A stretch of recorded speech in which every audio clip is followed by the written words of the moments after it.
노유진의 정치카페 시즌2. 후세의 역사는 2016년을 용의 시즌이었다라고 얘기할지도 모르겠습니다. 전반기에는 해동육룡이 나라샤라는 드라마가 성행하더니 또 하반기에는 그 용의 다른 이름이죠. 미르 재단의 파문이 참 요즘의 국정감사에서 여전히 핫한 이슈로 떠오르고 있습니다. 안녕하십니까. 음악평론가 강헌입니다.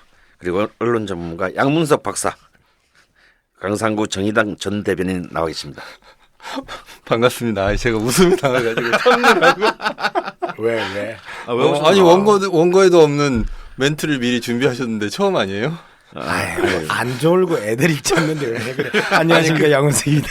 아니 그 용 한번 맞춰보려고 저 상반기 하반기. 참. 네, 요즘 국정감사가 한창입니다. 의원들이 유권자들에게 크게 어필할 수 있는 아주 기회였을까요?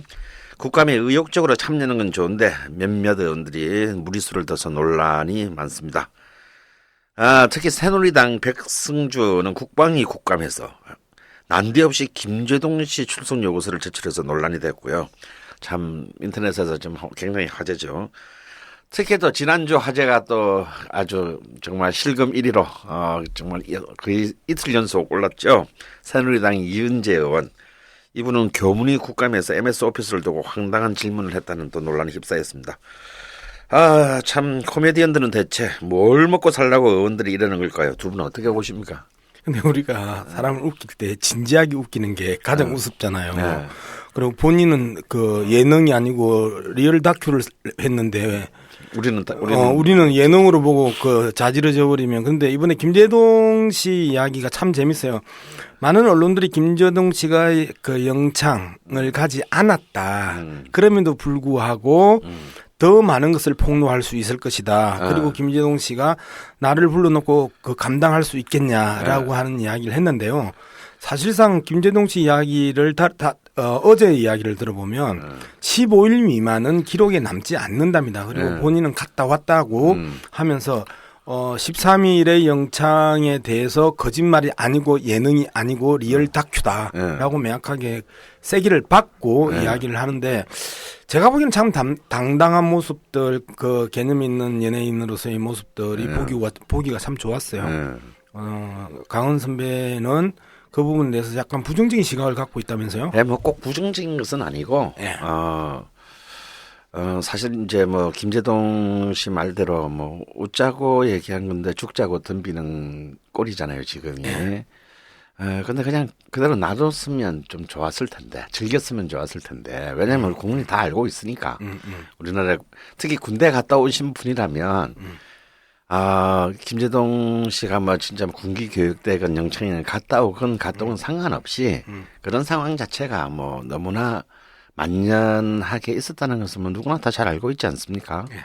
그런데 이제 그래서 좀 너무 좀 김재동 씨가 오버한 게 아닌가, 뭐 감당할 수 있겠냐, 뭐 이런 것들, 그런 것들이 한편으로는 통쾌하지만 장기적인 관점에서 봤을 때 이른바 이제 무당층들에게 기존의 어떤 보수적인 입장을 오래 견지해오다가 지금 현재 박근혜의 실정 때문에 이 보수파로부터 이탈하고 있는 사람들에게 좀 정서적인 불쾌감을 좀 줄 수도 있겠다. 그런 생각을 제가 좀 합니다. 그래서 그냥 저쪽에서 실족할 때는 흐뭇하게 즐기면 되는데 또 그걸 또. 근데 우리가 김재동 씨한테 너무 많은 걸 그렇게 하면 나라는 거고, 그리고 이제 백성주 의원이라는 양반이 국방부 차관 출신이잖아요. 우리나라 방산 비리가 그 1조를 넘어서고 있는 이 와중에 그 예능 프로그램에서의 그 개그를 그렇게 건들고 들어오는 자질에 대한 부분이 훨씬 더 강하게 지탄의 대상이 돼야 되겠죠. 강 대표는 어떻게 생각하세요? 이 백승주 의원이나 이은재 의원의 이 참 실수라고 보십니까? 실력이죠. 실력이라고 보십니까? 실력이죠. 실수가 아니라 실력이고요. 백승주 의원 이런 사람은 사실 기분 나빴을 거예요. 왜냐하면 자기도 이 군대에서는 이 장교나 이런 사람들이, 아니 장군이나 이런 사람들이 그 쫄병들 불러다가 사회도 시키고 뭐 이렇게 할 수 있고, 잘못하면은 마구 영창도 보낼 수 있는 거지. 이렇게 생각했을 게 틀림없어요, 이런 사람들은. 예, 그래서 그동안 우리 군대 갔다 오신 분들이 느꼈던 그 온갖 부조리들 이런 게 뭐가 잘못됐어 이렇게 생각했을 가능성이 높고 이 사람들 이런 사람이 보기에 김제동 씨의 언행이 이상한 거죠. 우리가 보기엔 개그지만 이 사람 진지한 거예요. 진지한 거고 같은 하늘 아래 함께 할 수 없는 사람들이다. 비품이 예. 그 김제동 씨가 방이잖아. 그러면 비품이잖아. 이건 그 또 사라지면 방이라는 말 쓰지 아니, 마세요. 그 당시는 단기사병이라고 단기사병이야. 단기사병은 그 없어지면 나도 방위 출신이야. 그래 나도. 근데 분실이야 분실. 그 형님은 누른 똥방이고 나는 18방이라니까. 나도 18방이야. 아 그래? 백도 없었나 보다.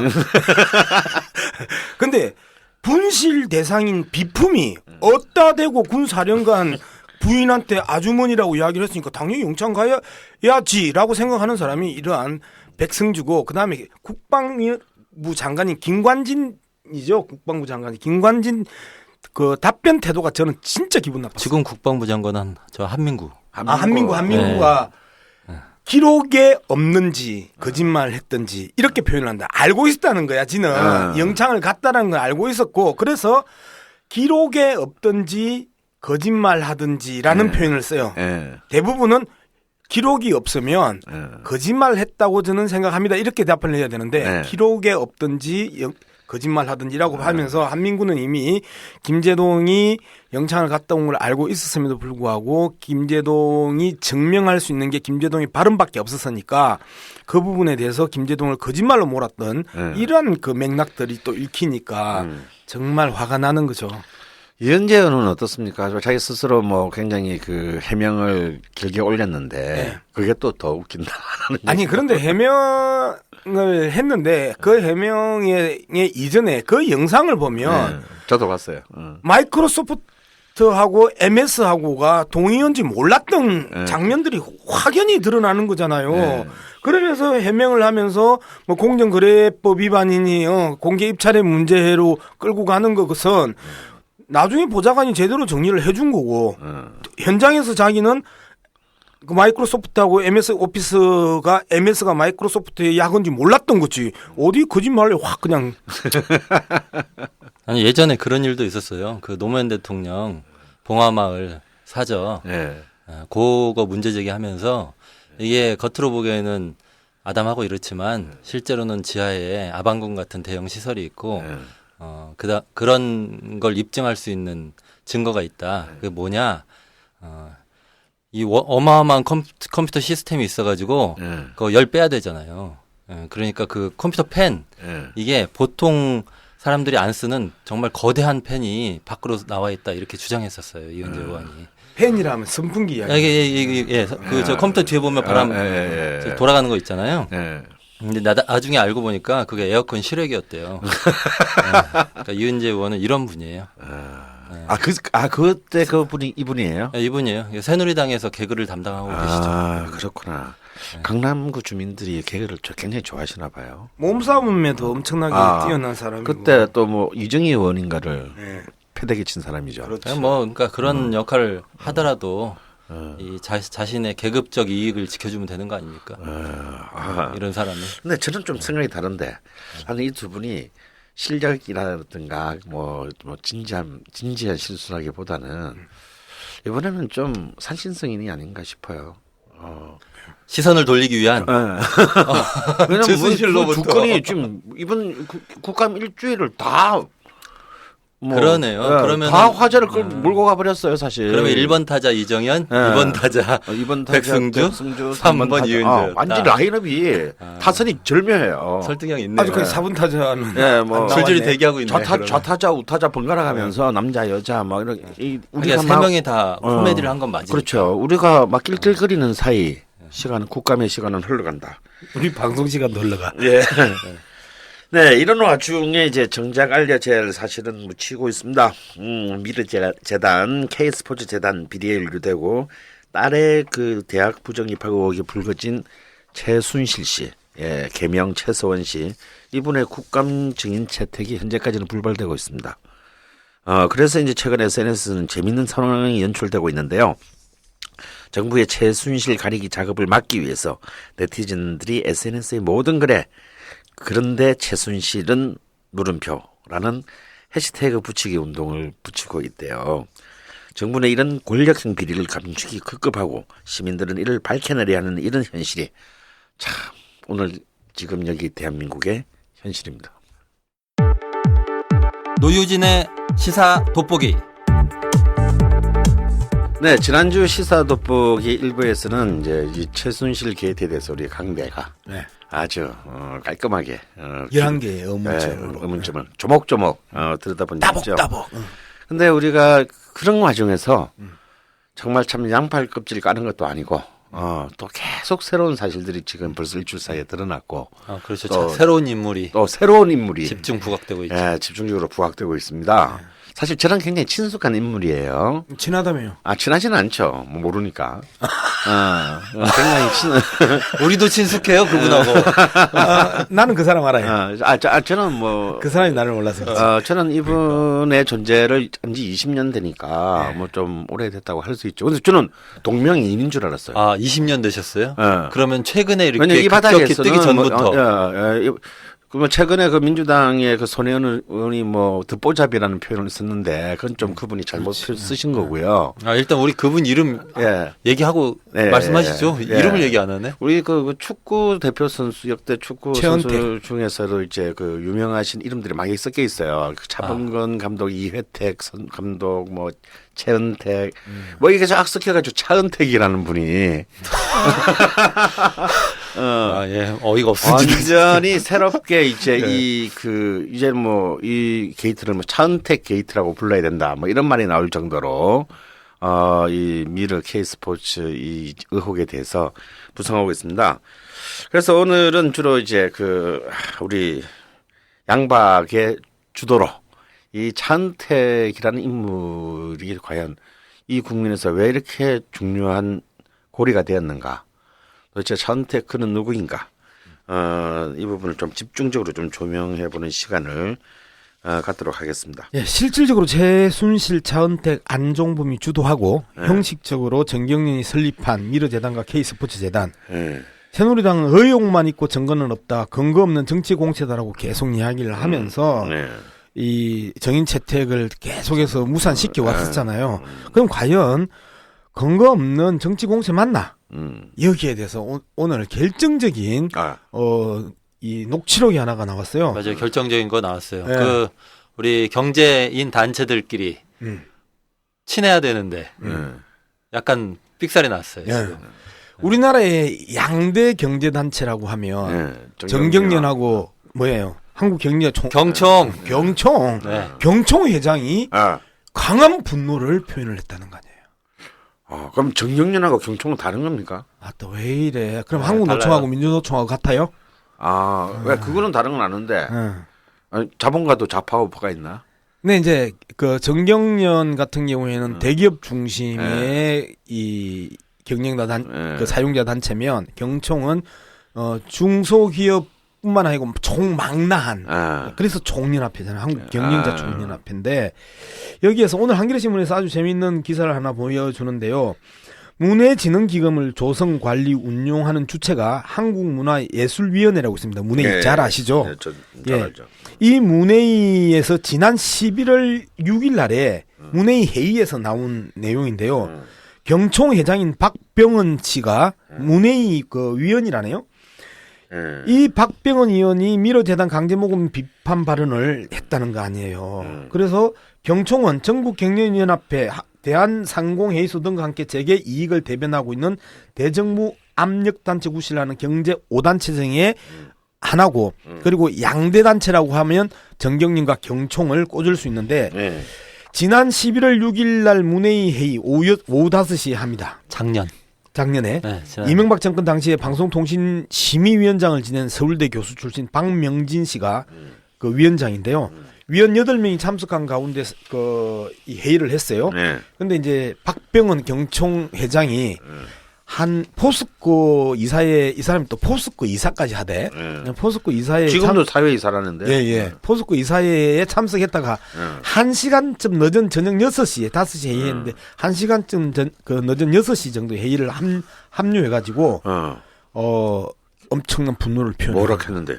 그러니까 포스코 이사회 갔다가 문예위원회 회의에 온 거죠. 그렇죠. 네, 그래서 방금 전에 회의에서 이런 일이 있었다 뭐 이렇게 그렇지. 얘기하는 거 아니에요. 열받아가지고. 뭐라고 이야기하냐면 박병은 경총 회장이 하는 말입니다.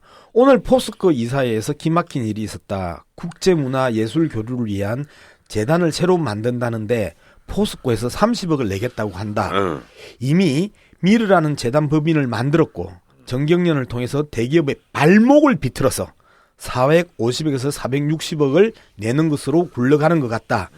이사회에서 부결시키면 안 된다고 해서 부결도 못하고 왔다. 이런 식으로 일하는 것에 대해 문회위가 시비를 걸어야 되지 않겠냐. 이렇게 이야기를 합니다. 그랬더니 문회위 위원장인 박명진 씨가 박 의원이 시비를 한번 걸어주시면 어떨까요? 라고 이야기를 해. 그런데 이제 경총회장 박병은이 이렇게 이야기를 해. 우리한테 맡겨주면 추가 비용이 안 들고 간접 비용 손실 없이 고스란히 국제문화예술교류 사업에 쓸 수 있다. 문체부를 통해서 경위를 알아볼 필요가 있다. 여기서 우리라는 것은 문예위원회를 말하는 그렇죠. 거죠. 예. 네, 자기가 지금 속해 있는. 예, 지금 회의를 하고 있는. 그래서 그러니까 이제 박명진 위원장이 나는 메세나가 있는데 미르 재단을 왜 따로 만들어야 하나 이런 생각을 했다라는 거예요. 메세나가 뭐예요? 메세나는 그 대기업들이 국제 문화 교류를 위해서 만든 또 하나의 단체고 그리고 이 메세나의 문회위가 이사 단체로 들어가 있답니다. 아, 그러니까 뭐 미르재단 하는 거하고 똑같네요. 그렇죠. 그러니까 같은 일을 하는 이게 이미 곳이 있는 거죠. 있는데 뭐 미르재단을 왜 따로 하냐 이런 거죠. 그래서 이제 왜 그러면 박병원 경총 회장이 그러니까 그분은 정경련하고 같은 편 아니에요? 아까 뭐 제가 초반에 픽셀해 놨다 이렇게 얘기를 했지만 그래도 다 자기들끼리 같은 편일 거 아니에요. 우리도 같은 편인 줄 알았었잖아요. 네. 그런데 여기에서 정경련이 주도를 했는데 정경련에 대해서는 아무 말도 안 해. 청와대가 발목을 우리는 일반적으로 손목을 비튼다고 하는데 이분은 그 특이한 그 간용구를 쓰되 발목을 비틀었다. 한 3천만 원 이하는 손목을 비틀고 그러네. 30억 정도는 발목을 비틀어 놓는 모양이지. 그보다 높아지면 목을 비튼다고 하더라고요. 그러니까 우리가 대물을 할 때 리본 달다가 머리띠 달다가 그렇지. 그런 거죠. 깃발 흔들다가 단식 투쟁으로 들어가는 순서대로 손목을 비틀었다가 발목을 발목 비틀다가 비튼 수준으로 지금 한 거예요.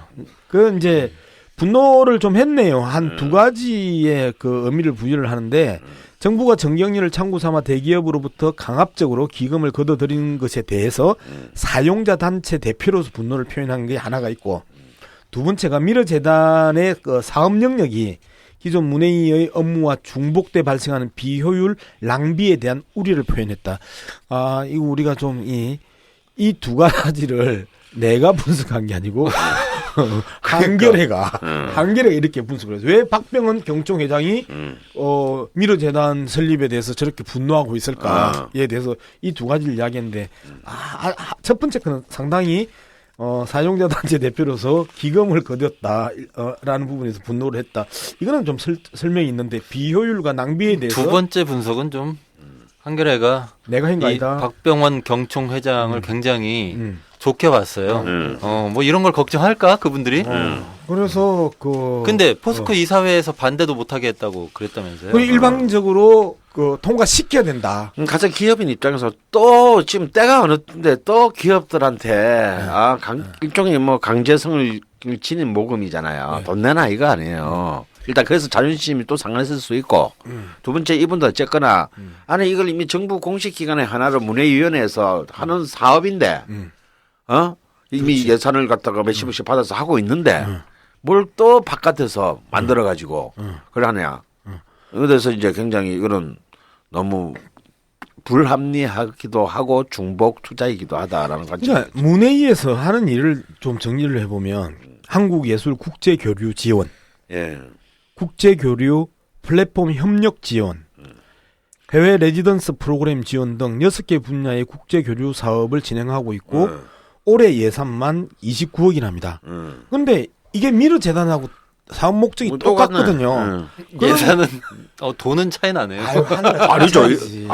460억이라고 하던 그건 재단 기금인 재단 거고. 기금이고 여기는 올해 쓰는 예산이 29억이니까 이게 훨씬 큰 거죠. 그래요. 올해 그 재단이 얼마를 쓸지는 봐야 되니까.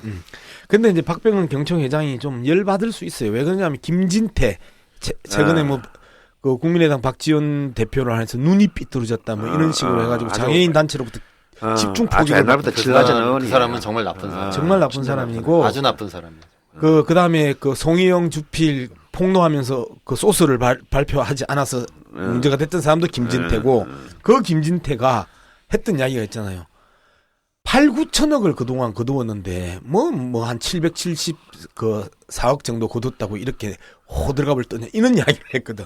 현 정부가 들어서 거의 1조에 가까운 준조세를 이런 식으로 거뒀다라는 거예요. 이제 그런 부분에 있어서 경총의 그 박 회장 같은 경우에는 너무 거둬도 좀 심하다 이런 분노들도 있었을 것이고 자기가 문해위원회 위원임에도 불구하고 똑같은 사업의 목적을 갖고 있는 미르재단을 왜 만드는데 그리고 또 왜 발목을 비트는데 이런 분노도 있었던 것 같아요. 이 양반이 나는 좀 이 맨날 사업자에 대해서 우리가 좀 개무시하고 살았던 그런 측면이 있잖아요. 근데 결기도 있더라고요. 근데 이게 작년 11월 그 6일 회의 얘기고, 네. 그럼 지금 벌써 1년이 다 돼가는데, 네. 그럼 그 박병원 경총 회장의 입장은 그대로인 건가요? 그러니까 이분 뭐 요즘 돌아가는 상황 보면서 눈치 좀 봐야 되는 거 아니에요? 그렇지. 그래서 박명진 위원장은 꼬리를 말고 사라져 버렸어. 그리고 자기가 문체부에 문예위원장. 네. 확인을 해보겠다 이야기를 했는데 그것도 뒤에 소식이 없어. 근데 한겨레신문이 이제 이 이사의 이제 회의록을 보고 전화를 했다는 거 아니에요? 그랬더니 박병원 경총 회장이 이렇게 이야기를 했답니다. 후속 논의는 특별히 없었다. 박 위원장이 알아봤겠지만 다 알다시피 당신은 이를 바로잡기에는 이미 물 건너간 상황 아니었냐.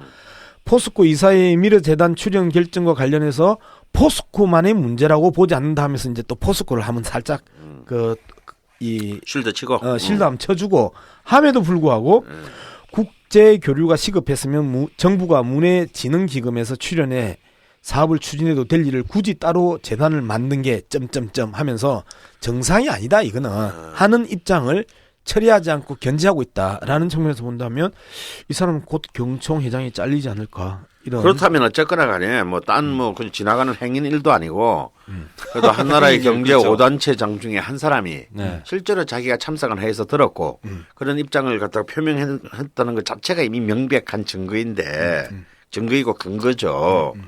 근데 왜 새누리당은 이것이 근거 없는 정치 공세다라고 우기는 걸까요? 새누리당은 이 기사를 아직 못 봤을까요? 못 봤으니까. 아니, 근데 보기 전에 우겼거든요. 딱 떨어지는 그 대표적인 사례가 하나가 이제 처음으로 예전에는 그 미르재단 과정에 있어서 정경련이 각출을 강요할 때 돈을 낸 사람들, 그다음에 이 법인 신청하러 갑자기 이메일 받고 팔레스 호텔에 갔던 지난주 우리 이야기했던 그 사람들이 실명이 한 번도 나오지 않았잖아요. 네, 처음으로 미르재단과 관련해 가지고 비판적인 발언을 한 사업자 입장에서의 그 공개적인 실명으로 그 나온 게 이제 박병원 경총 회장이 처음이라는 부분이 이제 의미가 있고 이거는 딱 떨어지는 명백한 증거다. 정치 공작이나 정치 공세가 아니다라는 것들을 밝혀준 대표적인 사건이죠. 여기에 대해서 그 국민의당이 아주 재미있는 표현을 두 가지를 쓰는데요. 국감 파행 끝판왕이 되려는 것 이런 식으로 하면서 혹시 초이시스터스라고 아세요? 최순실하고 최경희 2대 총장이요. 정말 이거 국민의당 그 부대변인의 이 성명이었는데 아주 나는 센스 있게 잘 쳤다고 봐요. 초이시스터 해가지고 최순실 최경희를 국감 정인 채택에 반대를 했고 이대가 무슨 일이 있었어요? 최순실이 딸내미 그 특례 입학에 대한 부분들을 들어보려고 했고 그다음에 그 과정에 있어서 그때 뭐 특례 입학 의혹 그다음에 학교를 1년에 하루씩만 나왔는데 학사 경고받고 재적 위기가 있었지만 학칙을 개정해가지고 이제 계속 안 나와도 너는 괜찮아 이렇게 한 의혹이 있고 그다음에 지도교수를 교체하고 이랬잖아요. 우리 최순실 씨가 2학년 때 한 번 방문해가지고 그런 거 이제 물어보려고 했던 거죠.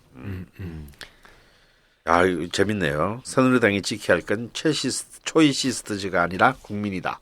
그렇지. 이제 이런 표현들이 저는 이게 이 정의당에서 하는 방송이지만 정의당의 센스 있는 그 대변인이 지금 우리랑 같이 방송을 하고 있잖아요. 아니요, 훌륭한 대변인 한 분 계세요. 근데 지금 이제 제가 이제 뵌 적이 없어서 하는 이야기인데 이 표현은 정말 그 새누리당이 아픈 표현일 겁니다. 새누리당이 지켜야 할 건 초이스터 최순실 최경희가 아닌 국민이다. 이 비슷한 이야기를요. 많은 사설에서 하고 대구에 있는 신문들도 이런 비슷한 사설을 씁니다. 그건 나중에 이야기를 하도록 하겠죠. 근데 우리 당 대변인이 지금 두 분이시네요. 제가 한 분 계신다고 얘기했는데 우리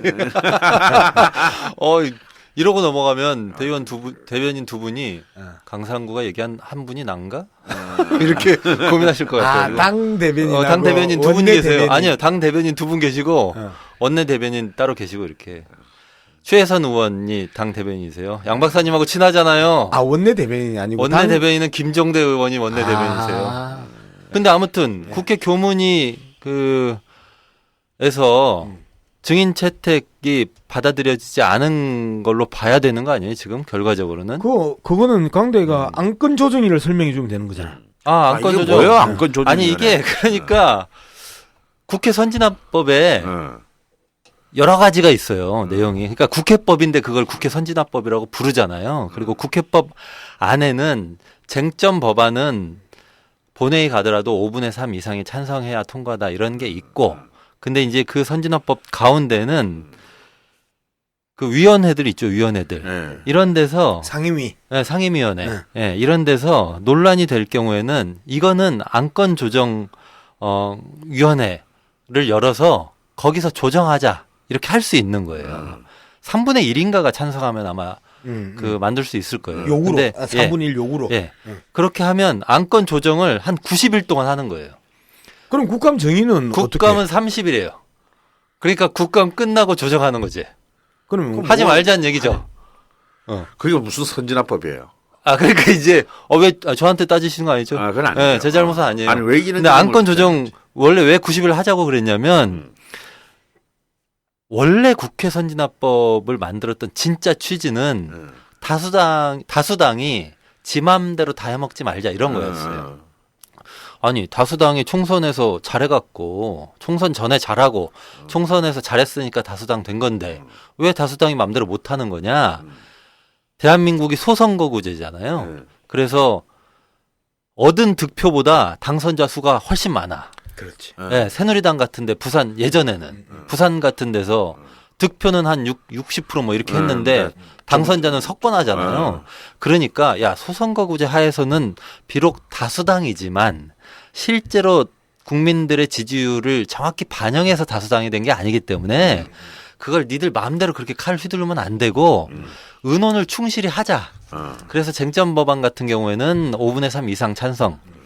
그다음에 쟁점이 될 것 같은 문제 혹은 상임위원회에서 쟁점이 되는 문제는 이게 지금 안건이 잘 안 다뤄지고 있으니 기간을 두고 충분히 논의하자. 이래서 안건조정위원회를 구성할 수 있게 한 거예요. 근데 이게 이제 국감 증인 채택 문제에서조차도 안건조정위로 다루자 이렇게 되면서 국회 선진화법 애초 취지는 사라지고 최순실, 최경희 이런 사람 못 부르는데 악용되는 거죠.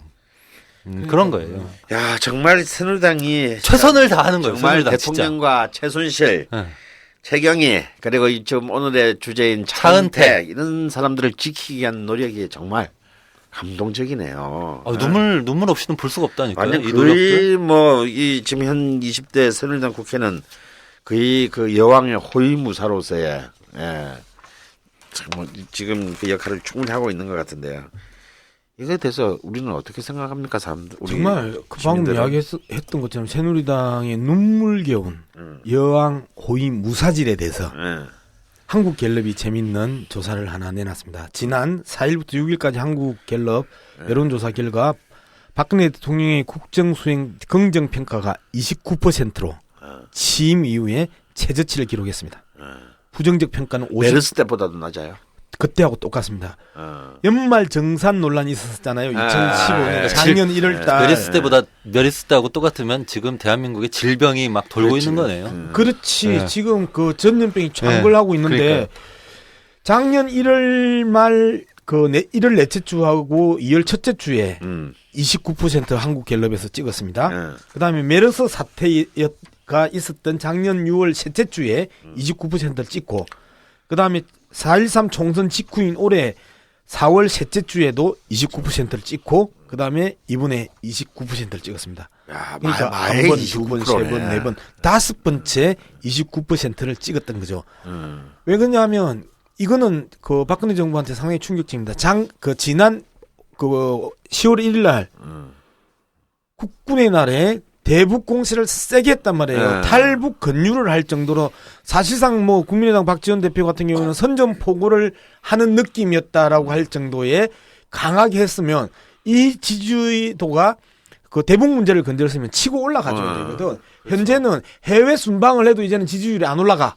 유일하게 대북 강공책만이 보수 세력들을 결집을 하는데 여기에서 29%를 그 찍었다라는 것은 사실상 치명적이다. 레임덕이 심각해졌다라고 이제 볼 수 있는 거죠. 어떻습니까? 그 정말 그 보수 세력의 심장이라고 할 수 있는 네.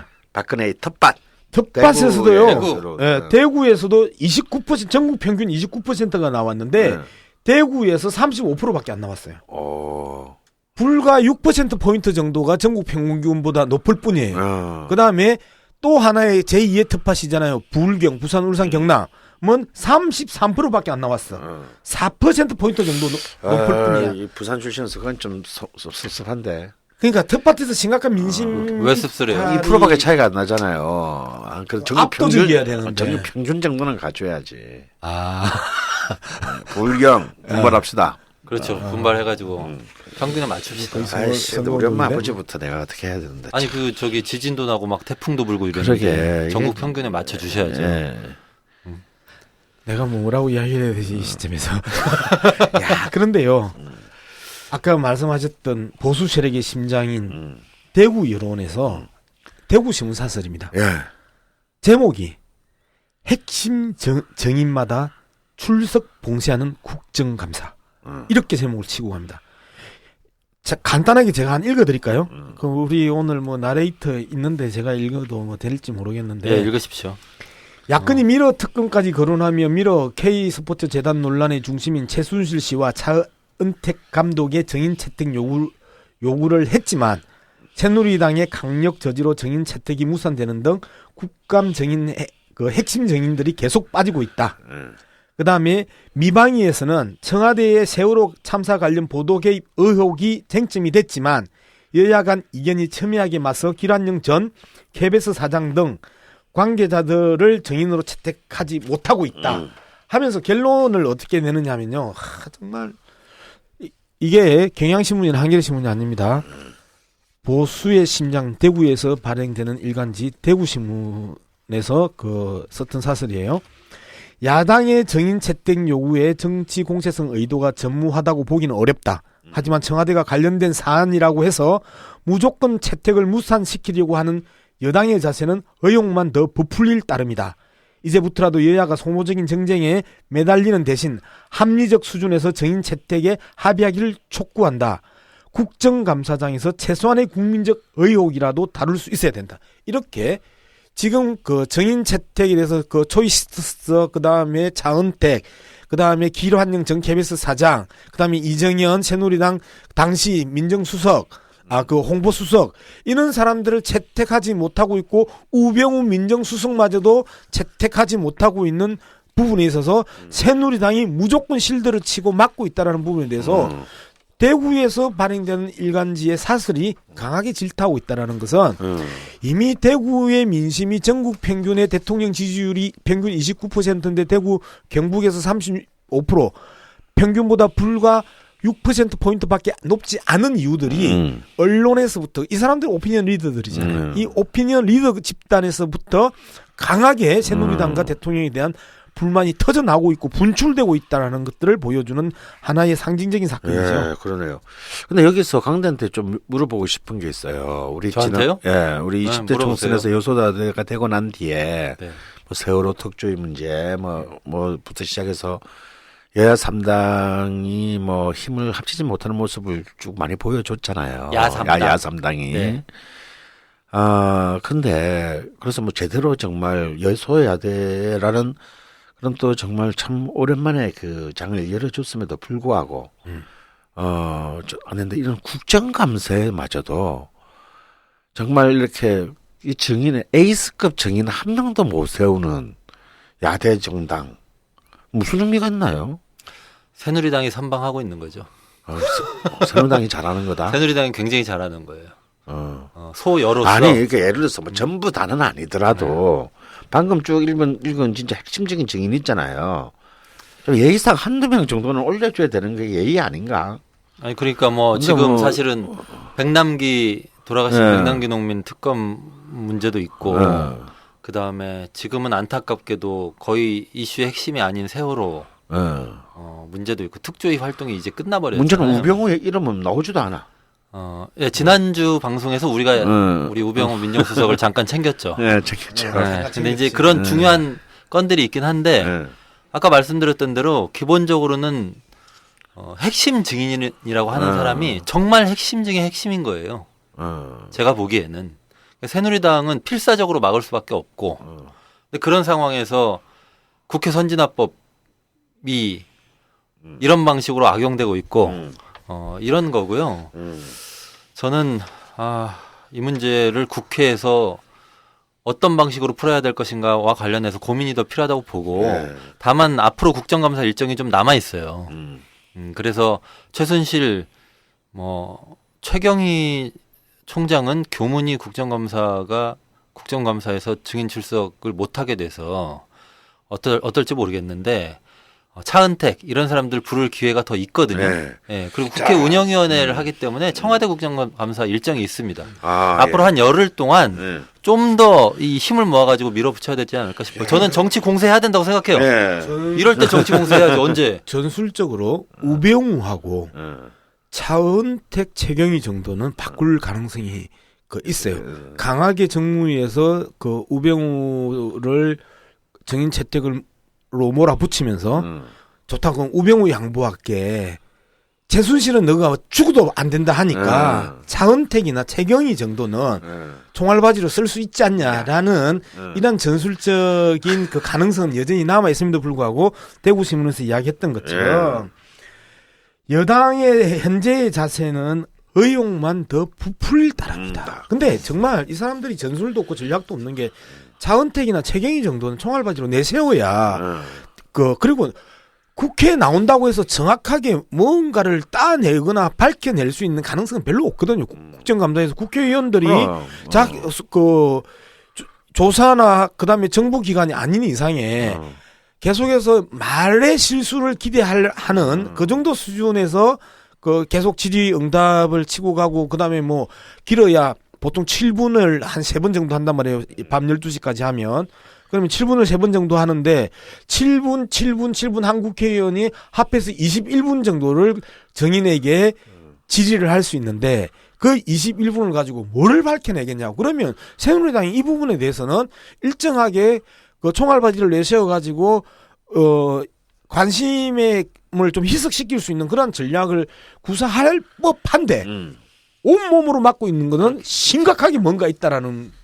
아니 저는 저 분석에 동의하는데 사실은 새누리당의 태도는 정세균 의장에 대해서 새누리당이 국회 개원사 할 때 그리고 지지난주 이정현 대표 단식 들어갈 때 이때부터 계속 시종일관 똑같아요. 조금의 양보도 하지 않겠다 이런 건데 그래서 그 태도는 당분간 계속 갈 것 같아요. 다만 저는 오히려 야당이 양 박사님 말씀하셨던 대로 협상을 할 수 있으면 해야 된다. 근데 그 협상 카드는 저도 똑같이 생각했어요. 우병우나 차은택이다. 차은택 같은 경우에는 제 이 분석이 맞는지 좀 살펴봐 주세요. TV조선에서 지난주에 그전에는 최순실 얘기는 절대 안 했어요. TV조선이.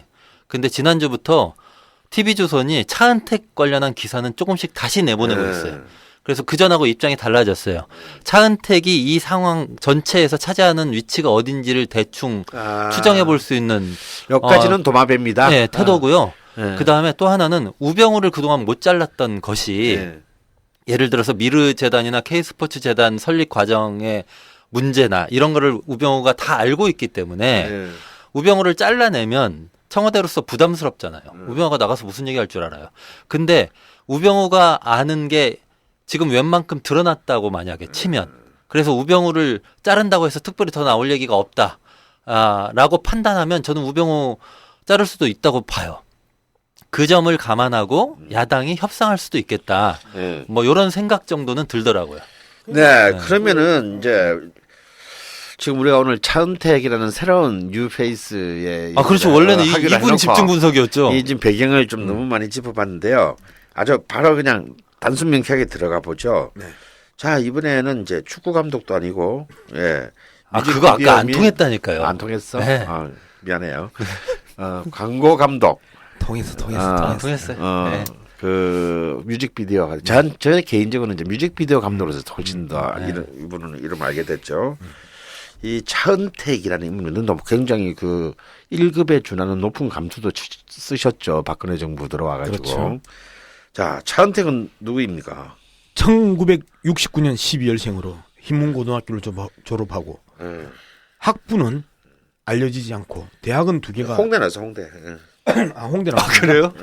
역시 잘하시네요. 옛날부터 잘 아신다더니. 형은 확실히 차은택을 잘 안 해. 다 나와 있어 이거. 그렇습니까? 동국대학교 문화예술대학은 연극영화과 석사를 수료했는지 졸업했는지도 정확하게 안 나와 있고요. 그다음에 홍익대학교 영상대학은 영상디자인학과를 졸업을 했습니다. 그러네요. 1999년부터 2006년까지 거의 매년 각종 뮤직비디오상을 수상한 경력을 갖고 있는 베테랑 뮤직비디오 감독입니다. 한일 월드컵 때 대한민국 짜작짝짝짝 SK 광고죠. 이걸 찍었던 사람. 그다음에 런던 올림픽 응원가 코리아는 내가 정확하게 기억이 안 나더라고. 나 런던 올림픽까지 갔다 왔는데 코리아를 찍었던 사람 싸이의 행오버 뮤직비디오가 그의 솜씨였다고 합니다. 그리고 MB 정권에서 대대적으로 장사했던 여수 엑스포 한국관을 연출했고요. 인천 아시안게임 영상감독, 밀라노 엑스포 한국관 총연출의 경력도 가지고 있는 이 동네에서 이 전시 공연 이런 부분에 있어서는 베틀랑급이라고 인정을 받는 사람이죠. 일본 깐느 깐느에서 영화제 광고제. 깐느 광고제도 있거든요. 네. 거기에서 뉴미디어 부분에서 금상도 받은 적이 있습니다. 그렇죠. 근데 이분 더 아시는 거 얘기하시는 그리고 이제 제가 좋아하는 이효리의 유곡을 뮤직비디오 감독이고요. 표정이 굉장히 밝아지시네요. 그 말씀하시면. 졸다가 이효리 이야기하고 너무 행복하게. 그리고 빅뱅 거짓말 그리고 또 제가 좋아하는 왁스의 화장을 고치고 요런 노래 이제 뮤직비디오로 굉장히 감각적인 화면인데 잘 만드시는 분이시네요. 굉장히 잘 만들어요. 그리고 베테랑 감독이라는. 그 이효리의 그 애니 하여튼 삼성전자 그 애니콜 애니모션이라는 거의 한 10분이 넘는 거의 이제 그걸 줄여서 CF로도 내보내긴 했지만 뮤직비디오를 넘어서 하나였던 그 영화가 짧은 단편 영화 같은 그걸 뉴욕에서 찍었는데요. 그게 한때 난리가 났었습니다. 그런 것도 했고 이 박근혜 정부 때 교문수석 지냈던 김상률 씨의 외조카죠. 네, 그렇다면서. 근데 이분이 박근혜 정부 들어서 잘 나가기 전에 야당 성향이었던 것 같아요. 제가 좀 찾아봤는데 이분이 그 SNS를 굉장히 자주 했는데 SNS에 올린 글이 죄다. 새누리당 쪽이면 절대 올릴 수 없는 글들을 올렸더라고요. 과거에. 그래서 2012년 대선 전에도 대선 이틀 전인가요? 과연 정권이 바뀌면 세상이 좀 달라질까? 늘 대선 때마다 희망을 꿈꾸지만 1년을 못 가서 남는 건 허무와 탄식뿐. 그래도 여전히 미련을 가져본다. 정권교체를 정권교체에 대한 열망이 들어있어요. 대선 전날 국립 5.18 민주묘지에서 참배 드리고 촬영 시작합니다. 당일 대한민국 국민들을 믿고 싶다. 내일이 지나면 되돌이킬 수 없고 후회는 이미 늦은 것이다. 그리고 2014년에는 세월호 유가족들 KBS 그 앞에서 집회할 때 그 소식도 막 SNS에 올리고 그랬었던 분이에요. 이분이. 그런데 이제 박근혜 정부가 이제 시작되면서 그 공식적으로 아주 밀착되죠. 이게 이해가 안 돼. 자, 그러니까 이제 이 양반이 그 박근혜 대통령 인연이 일단 공식적인 인연부터 한번 살펴볼게요. 대통령 직속 문화융성위원회 위원으로 2014년 8월에 임명되면서부터 이제 박근혜 대통령하고는 공식적인 인연을 맺습니다.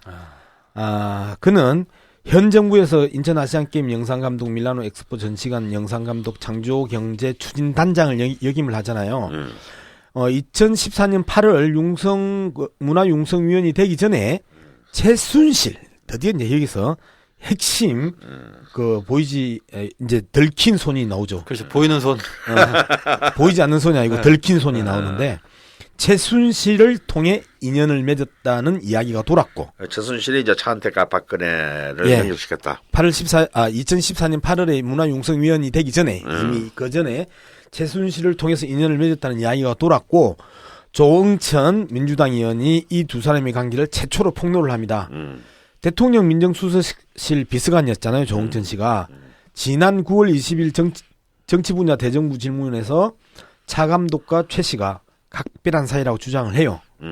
뿐만 아니라 미르재단 이사장, 사무총장, 각급 팀장까지 모두 차 감독의 추천으로 임명됐다라는 내용의 관계자 녹음이 공개되면서 차 감독을 둘러싼 논란이 훅 하고 이제 커지는 거죠.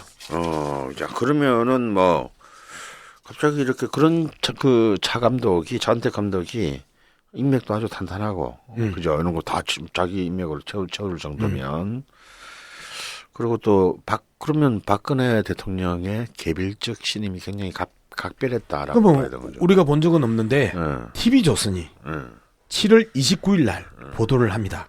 차은택 씨가 대통령 심야 독대를 자랑했다는 증언도 나온다고. 그런데 매일경제가 지난 10월 5일 날 차은택을 인터뷰하면서 차은택이 이렇게 이야기를 합니다. 그냥 TV조선에 대한 반론이죠.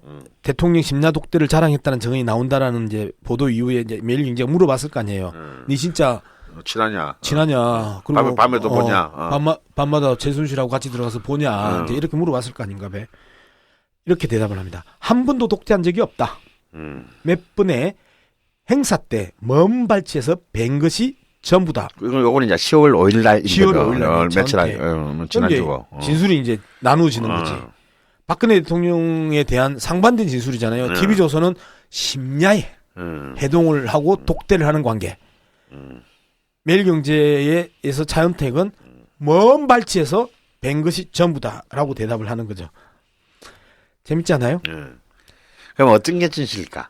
이 부분에 대해서 또 TV조선이 아주 능글맞게 얘기하죠. 먼 발치에서 뵌 것이 전부다라고 근데 이 양반이 기억력은 좀 문제가 있나 봐. 그 같이 찍은 사진도 있더만요. 뭐. 그러니까 그 이야기를 하려고. 2014년 8월 박 대통령은 차 감독이 견우와 직녀 이야기를 바탕으로 다양한 장르를 융복합해 연출한 뮤지컬 하루 원데이를 관람하기 위해서 원데이. 원데이구나. 하루 원데이. 하루가 원데이 아니야? 그렇지. 아니 지금 이런 대화를 맞아요. 하루가 영어로 원데이를 관람하기 위해서 차 감독과 나란히 무대에 섰다. 먼 발치에서 뵌 적이 있다. 먼 발치에서 이렇게 무대에 섰나 보지.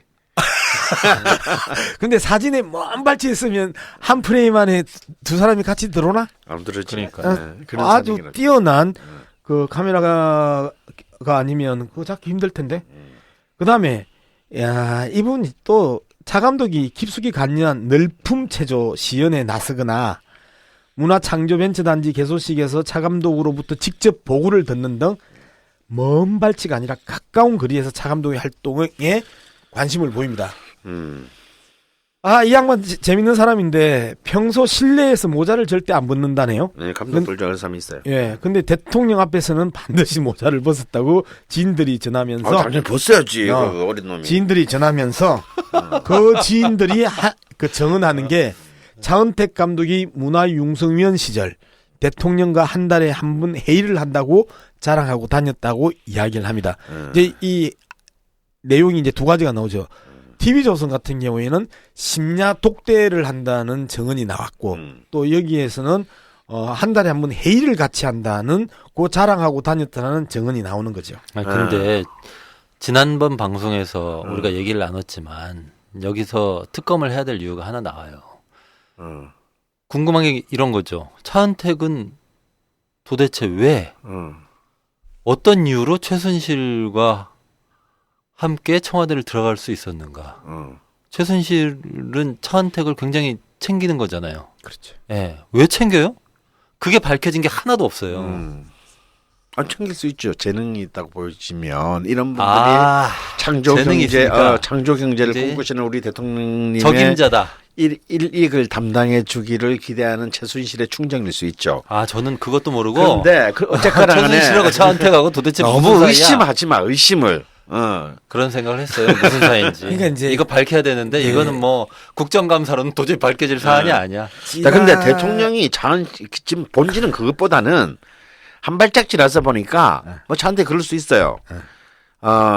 근데 대통령이 차은택 챙기기가 너무 끔찍했다라는 거 아니에요. 그렇죠.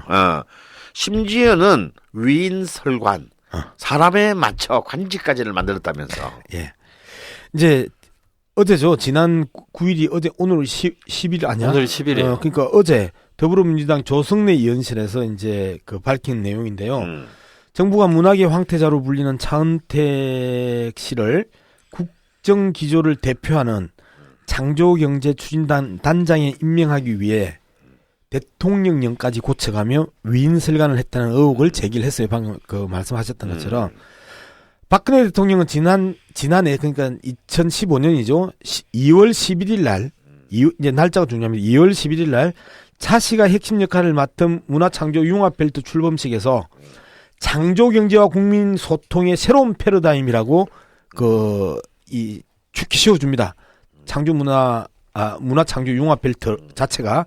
그러면서 당일 청와대는 문화융성위원회 산하 민간합동문화창조경제특별위원회를 구성해서 문화창조융합벨트를 총괄기획 구축하겠다고 공개적으로 밝힙니다. 이게 2월 21일입니다. 박근혜 대통령이 직접 이야기를 했고 2월 27일 날에 미래창조과학부에서 창조경제민간협의회 등의 설치 및 운영에 관한 규정 일부 개정령을 입법 예고를 합니다. 요 공고문에서 민간합동 창조경제추진단장에는 단장이 2명, 부단장 1명을 두었던 것을 문화 콘텐츠 부분을 보완하기 위해서 단장 3명, 부단장 2명, 그러니까 각각 2명 1명에서 3명 2명으로 정원을 합니다. 왜 정원을 했을까? 이 한 자리를 차은택 씨한테 주려고요. 문화체육부 관광부에서 미래부에게 CF 감독이자 미디어 연출가인 차 씨를 적임자로 또 추천을 합니다. 이때 장관이 누구게? 김종덕. 굉장히 차은택 선수하고 또 인연이 있는 사람이죠. 나중에 김종덕 그 당시에 그 문화체육부 장관이 누군지 또 우리 충분히 준비를 했으니까 그때 잠시 살펴보기로 하고. 문화부는 문화 콘텐츠 관련 전문성과 문화창조융합벨트의 연계성을 이유로 추천을 하죠. 그리고 4월 3일 날 창조경제추진단에서 문화창조융합본부를 대표하는 인물, 즉 문화창조융합본부장으로 차은택 씨를 임명합니다. 즉 2월 출세했다. 순식간이죠. 뮤직비디오 몇 편 찍고 셰프 몇 편 찍고 진짜 이렇게 출세하기 쉽지 않은데. 일정을 한번 쭉 보면 2014년 8월에 문화융합위원회 위원으로 들어갑니다. 그리고 그 다음엔 지난해 2월 11일 날에 박근혜 대통령이 차 씨의 기획물을 칭찬을 확 해버립니다.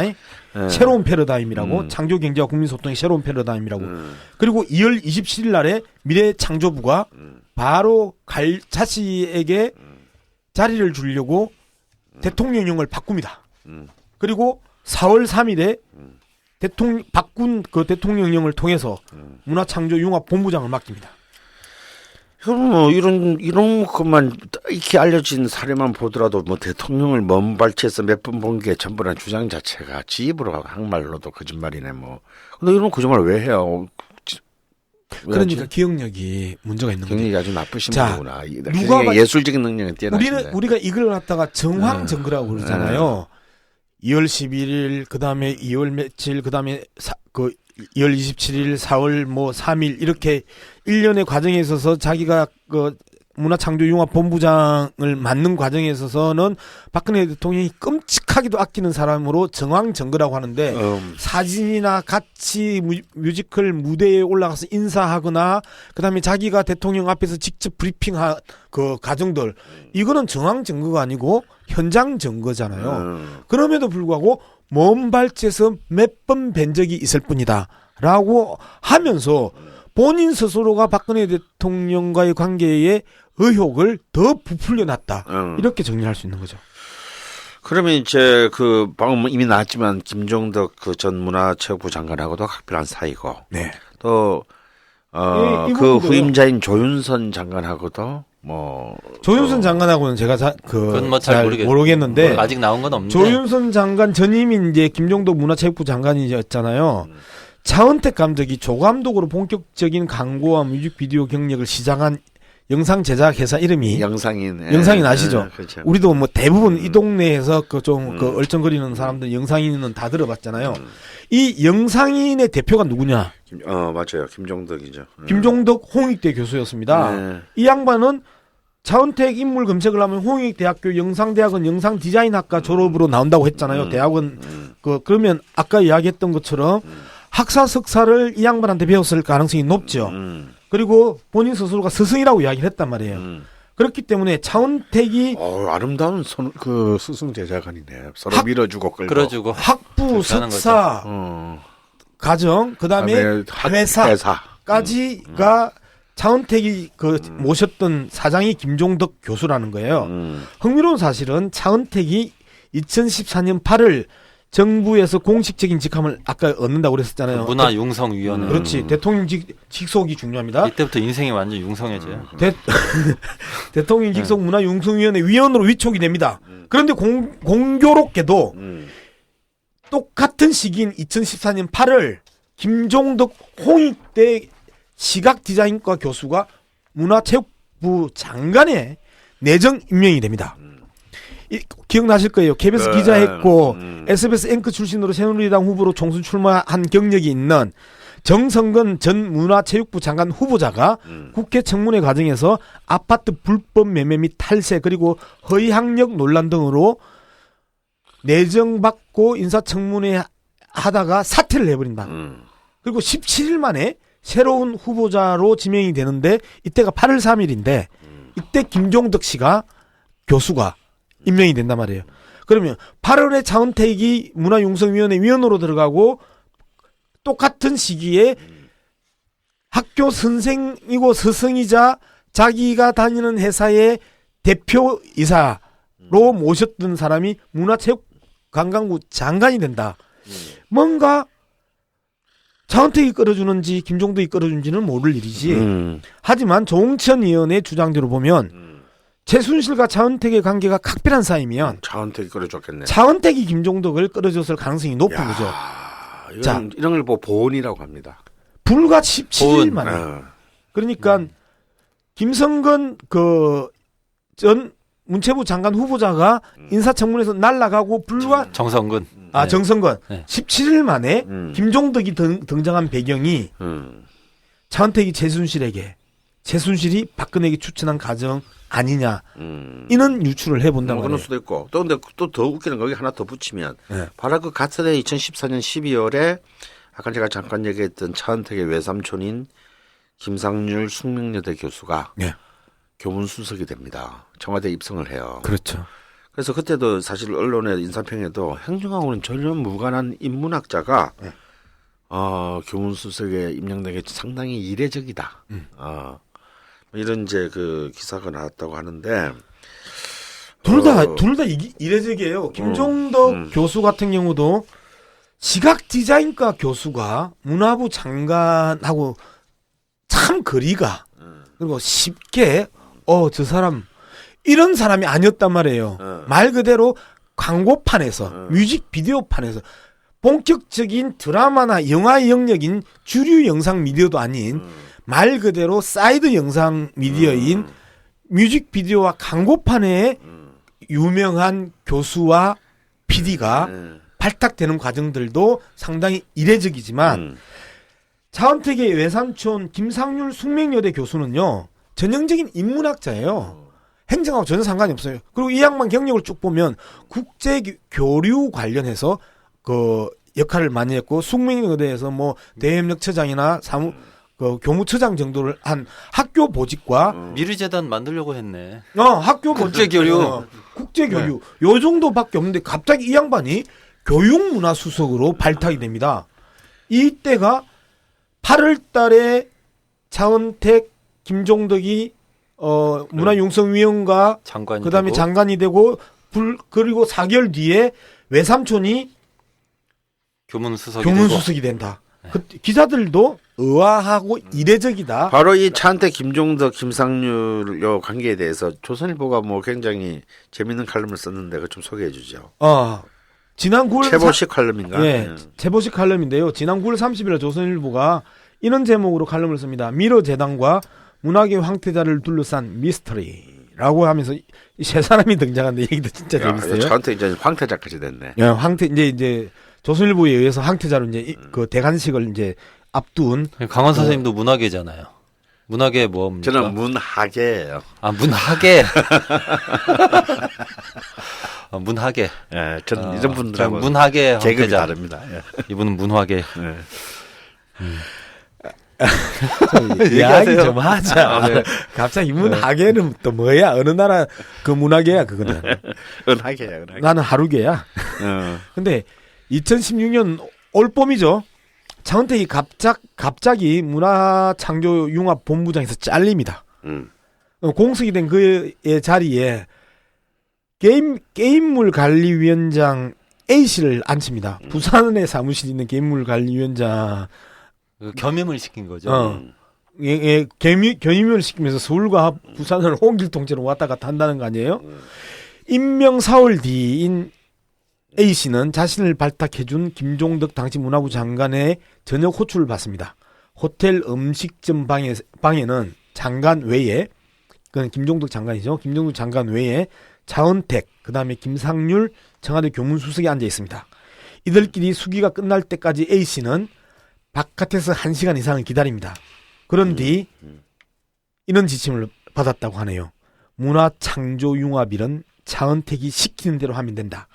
그가 편하게 일하도록 명예단장직을 주면 어떤가라고 지도교수이자 그 다음에 모시던 사장님이자 장관이 차은택의 후임에게 지침을 주는 거죠. 이렇게. 말 안 들었잖아요.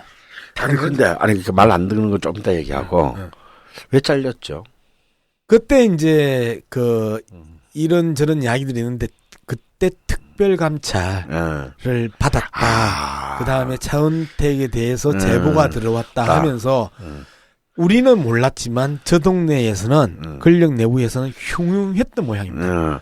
근데 그러니까 일단 형식적으로는 자르고 일단 세탁하려고 빠진 그리고 거예요. 저는 사실은 문화창조융합본부장감이 안 되는 그 A씨한테는 미안한 얘기지만 그것도 부산에 사무실이 있네.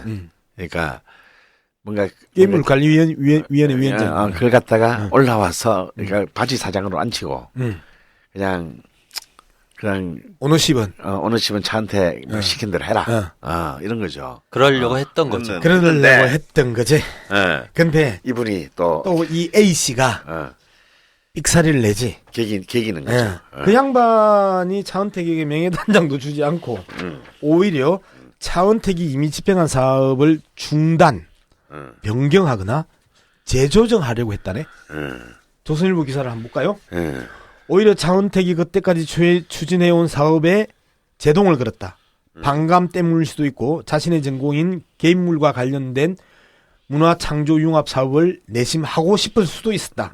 하지만 1년 사업 예산 1,300억 원 거의 다 집행된 상태였다. 97억만 남아있었다. 그런데요.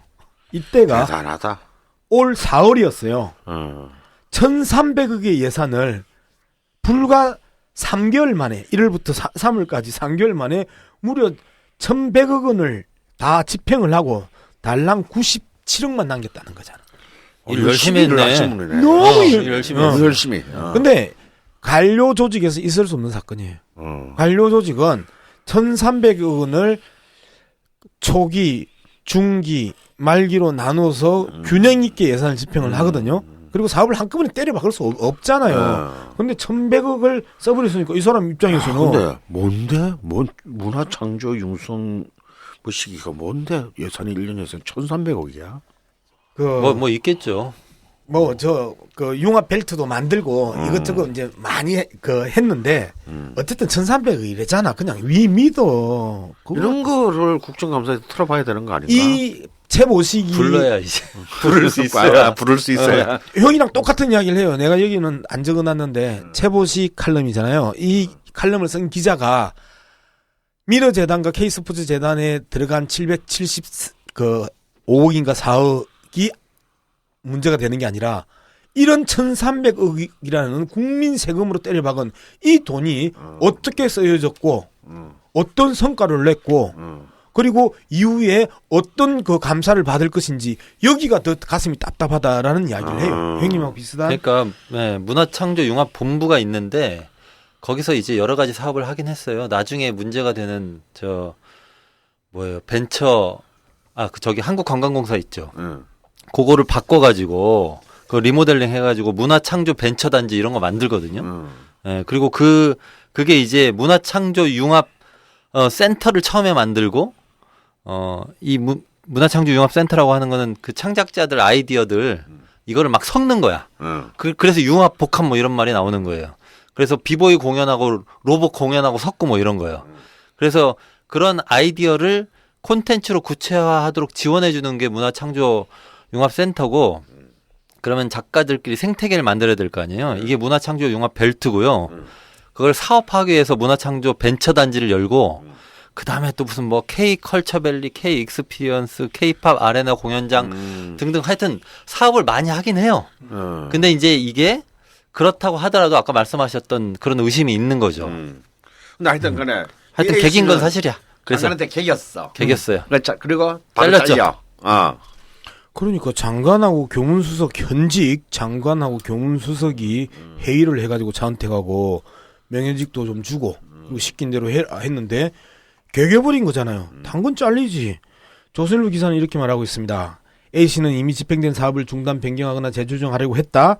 내부 반발에 부딪히자 절차의 투명성 없이 이대로 가면 나도 감사를 받고 책임져야 한다며 당연한 말이죠. 그 전에 사업 계약과 경비와 관련된 영수증 전표까지 다 갖고 오라고 요구했다.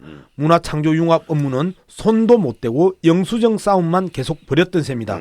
결국 A씨는 한 달 만에 경질됐다. 야, 문체부 장관은 대학원 스승, 교문수석은 외삼촌. 그 정도면 문학의 항태자 소리 들을만 합니다. 그 외에도 또 중요한 인물들이 있죠. 예, 송승각. 한국콘텐츠진흥원 원장입니다. 예, 특히 문화계에서는 굉장히 중요한 기관입니다. 그렇죠. 아주 중요한 기관이죠. 이 양반도 자기 외삼촌이 들어가던 2014년 12월에 원장으로 취임을 하는데요. 참 이 사람도 재밌는 사람이네요. 차은택 씨가 만든 유령 회사로 알려진 엠박스 에디터의 2015년 3월부터 2016년 7월 사이에 주소가 송승각 원장이 취임 전에 대표로 있던 머큐리 포스트 사옥 주소하고 똑같았어. 야, 그럼 유령 업체 주소를 서로 공유한 사이네요. 그렇죠. 그러면서 이 양반은 또 바로 보온을 하죠. 2015년 컨텐츠진흥원 예산이 475억 원이 증가를 해요. 2016년 예산은 694억 원이 기하급수적으로 거의 늘었다고 봐야 돼요. 근데 그 늘었던 돈이 전부 문화창조융합벨트 구축. 예. 681억짜리 사업으로 들어갔군요. 그렇죠. 그러니까 이것도 유추를 해보면 차은택이 최순실한테 이야기를 하고 최순실이 대통령한테 이야기하고 대통령이 문화부한테 이야기를 해서 예산을 이렇게 아니지 먼저 송승각을 원장으로 만들고 그렇지. 자리를 만들어주고 또 송승각은 또 원장은 예산을 만들고 그렇죠. 아주 아름다운 아름다운 관계입니다. 네. 또 한 사람이 있어요. 또 한 사람. 이번 그 문체부 국감에서 차감독과 함께 영상인 아까 이야기했던 영상 제작 회사 영상인에서 일했던 이동수 씨라고 이제 등장을 하는데요. KT 마케팅 본부 IMC 본부장이 이제 전무급이 됐는데 참 이 사람도 어떻게 취직을 했는지 상당히 의문스럽지요. 이 사람이 그 광고업계에서 KT 광고를 싹 쓰다가 차은택한테 싸다 바칩니다. 광고업계에 따르면 올 2월부터 9월까지 KT의 지상파 인터넷 광고 47편 중에 뭐 반 이상 가져갔다면서요. 20편에 20편. 차씨가 관련 업체에서 그 쓰리를 해버리는 다 대단하지 않아요? 정말 대단하다. 완전 싹쓸이네. 이것만 있는 줄 아세요? 금융위원회도 예정에 없던 광고를 만들어서 또 차씨에게 억대의 광고를 또 밀어줍니다. 크라우드 펀딩 편이라고 그 금융개혁 캠페인이 있었는데 차씨의 아프리카 픽처스에게 공개 입찰도 하지 없이. 않고 밀어주는 금융위까지. 야, 금융위까지 와서 이렇게 알짱거릴 정도면 도대체 안 낀 정부 부처가 없을 것 같네. 지난번에 우리가 얘기할 때 두 재단 설립 과정에서 문체부가 서울로 출장 서비스를 하고 문체부나 예, 기재부가 지정 기부금 단체로 지정해주고 기재부 둘. 예. 그다음에 최순실 씨 관련해서 2대 그 딸 의혹이 있었고 교육부, 예, 교육부 셋. 뭐 이런 그 의혹들이 있었죠. 그러니까 정부 부처에서 일단 세 개가 벌써 긴밀하게 차은택, 최순실 이슈에 이 서비스를 해줬던 거고요. 여기 이제 또 나온 거죠. 금융위원회, 예. 넷, 미래부, 다섯. 예, 아까 시행령 고쳐서 예. 고쳤으니까. 또 이 유은혜 그 민주당 의원이 국정감사 질문한 내용인데요. 뭐 너무 많지. 이거 말고도 너무 많은데 일단 그중에 대표적으로 밀라노 엑스포 이거 한번 짚어볼까요? 밀라노 엑스포 이거 우리는 밀라노 엑스포 한 줄을 몰랐었잖아요. 나 처음 알았어요. 밀라노 엑스포를 지난해 이제 밀라노 엑스포를 했는데요. 행사 5개월 전에 돌연 주무부처를 바꿉니다. 원래는 산업자원통상부하고 코트라가 준비를 하고 있다가 행사 5개월을 앞두고 문체부로 그다음에 한국관광공사로 정부 부처하고 산하기관이 바뀝니다. 전시감독 5개월 앞두고요. 네. 5개월 앞두고 그리고 아니고. 예산은 늘었대요. 전시감독도 M 교수에서 차은택 감독으로 또 교체가 됩니다. 예산도 5개월 앞두고 215억에서 335억으로 진짜 게이트다. 115억 원이 증가를 합니다. 이렇게 발주처를 바꾸면 그것도 국내도 아니고 해외 사업에서 네. 그러면 그동안 굉장히 오래전부터 준비해왔을 텐데 그렇죠.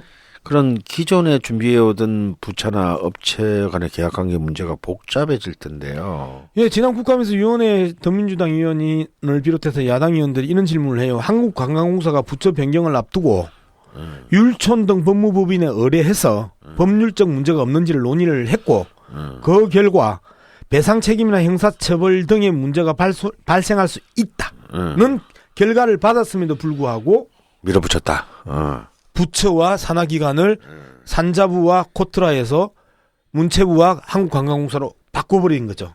참 대단한 능력 아니에요? 그러니까 법률적으로 문제가 발생할 수 있다는 걸 알면서도 무리하게 바꾼 거고 그 이유가 뭔가 총감독이 바뀌었잖아.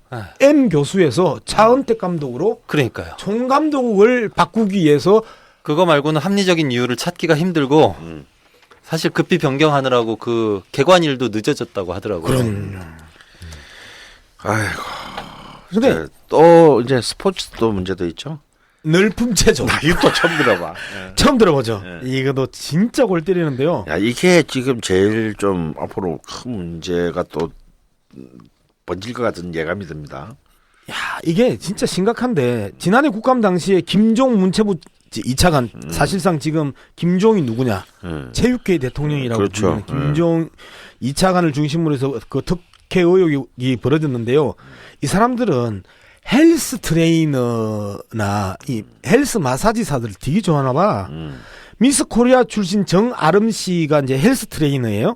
이 사람이 10일 만에 만든 널품체조라는 그 옛날 그 우리 국민체조 같은 거를 만든 거야. 수억을 주고 10일 만에 10일 만에 천재네. 야, 그럼 그런데 하루 1억씩 벌었겠네. 이게 얼마나 황당한 이야기냐면 1년 전에 원래 개발되던 게 있었다면서요.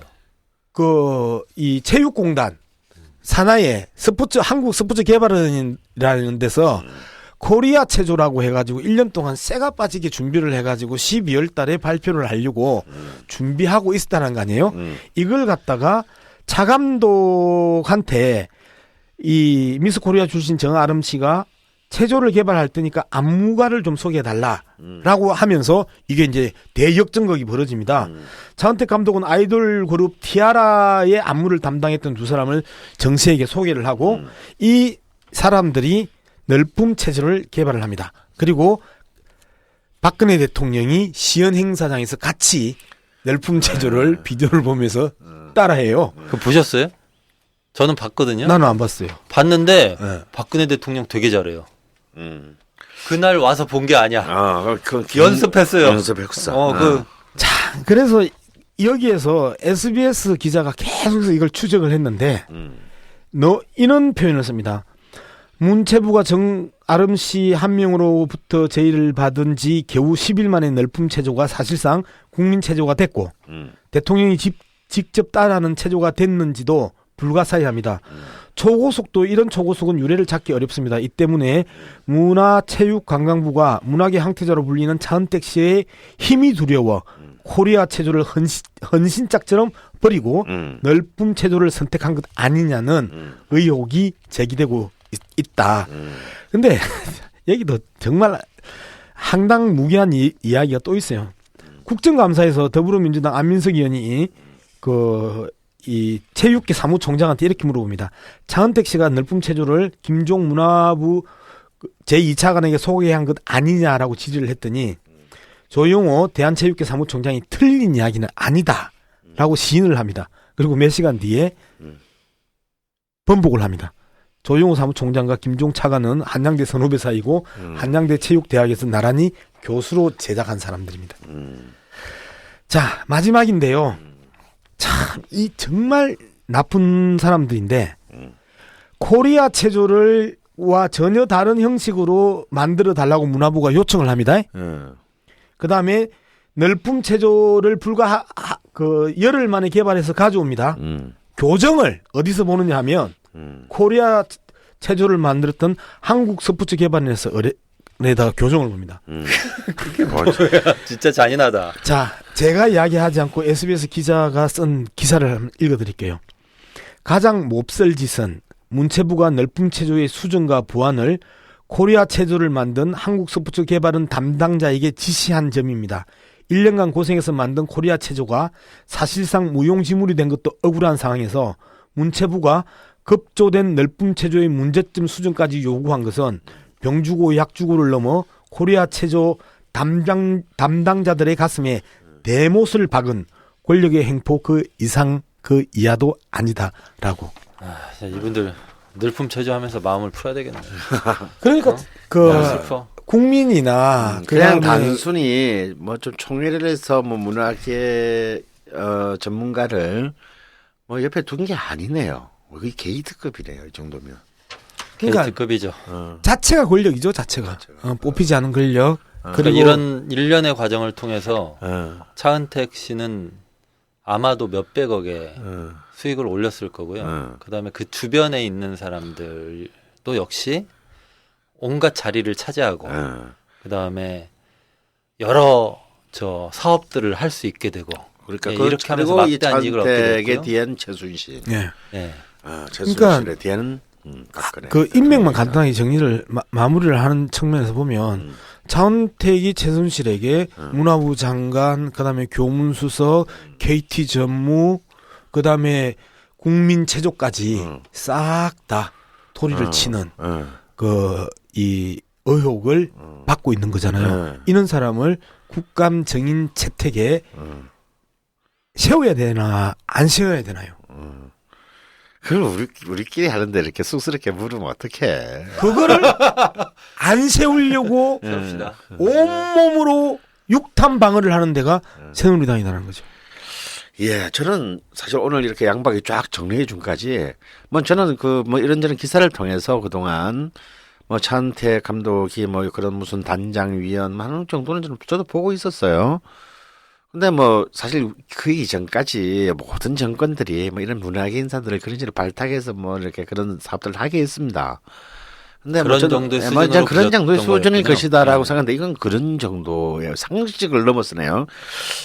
저도 뭐 노무현 정권 때도 하여튼 뭐 이런 이 규모의 1000분의 1도 안 되는 뭐 사업을 부분적으로 조금 한 적도 있는데 그래서 이제 저의 관점에서 보면은 아마 헌정사상 문화계 인사로 이렇게 가장 강력한 사회적 경제적 영향력을 누린 인물로 기록될 것 같습니다.